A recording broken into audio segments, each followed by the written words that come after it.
The emerging markets of Brazil, Russia, India, and China have raised almost $7 billion in 26 initial public offerings so far this year. It's just one statistic. It's a symptom. It's a sign of the gravity shift that is playing out in the global economic and financial system. How is that changing what it means to do business? How is that changing the tone of global trade? Joining me now is Pascal Lamy. He's Director General of the World Trade Organization. He's here with me on a cold evening here, or early evening here in Davos, Switzerland. Sir, the tone that keeps coming up here is one of concern. The term I keep hearing is protectionism. To what degree is that affecting trade right now, particularly given unemployment in the U.S. and in Europe?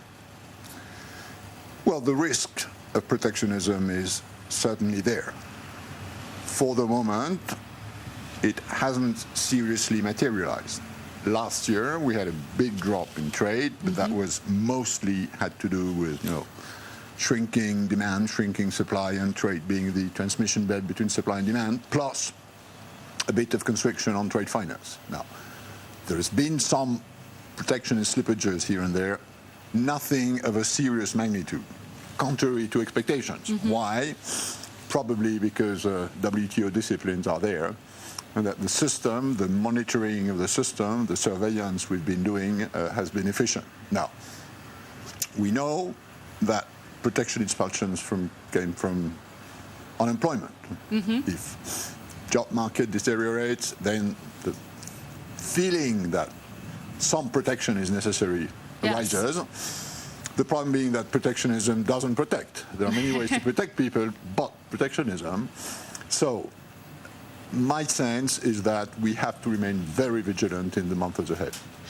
In the United States, the challenge of China in some ways keeps coming up. The question of there being a G2 and the potential for a trade war with China as we get into an election cycle.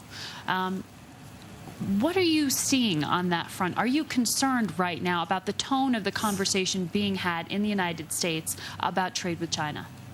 Again, the risk is there. The good news is that we have in the WTO a system that corrals trade frictions into handled disputes, a system that harnesses these frictions. If there's a problem, you can go to WTO and ask who's right and who's wrong. And for the moment, it has worked. With the question in the very public arena, it is being played out between Google and China, is whether that specific instance of a company, quote-unquote, standing up to China or saying we don't like the way that you are treating our corporation as we conduct business within your country. There's a question of whether that's a one-off or whether other corporations will start to be public in disputes as well. Is this a standalone concern? No, I understand these concerns are there. The question is whether the rules of international trade are an issue in this field. And frankly speaking, I don't know. I mean, it's a very complex issue. Now, if China has a problem with the way U.S. behave, or if U.S. has a problem with the way China behave, and it has to do with the regulation of international trade, they can go to WTO, which will litigate, arbitrate. But you don't expect that to come to you at this point? I haven't seen that coming for the moment. Tell me about global trade flows this year. You talked about them being down last year, I believe around 10% in 2009. What are you seeing for 2010?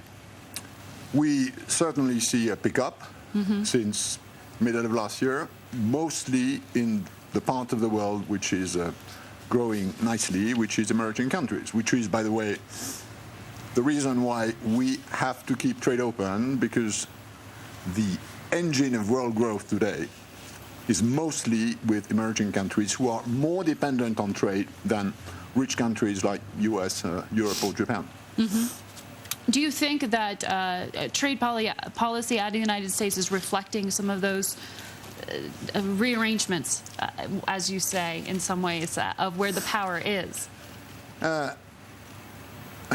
Trade policies have always been, in the U.S. and elsewhere, a hot topic domestically. So what needs to be done is to negotiate. You give, I take, I give, you take, and at the end of the day, both of us are better off. Because if you trade with me, if there are things I do better than you do, right. and if I trade with you the other way around, we both of us are better off. So this is what needs to be done, and this is why we need to conclude this Doha round of trade negotiations, which we started 8 years ago. We've done a large part of the job, not yet to the finishing line. All right. Thank you so much.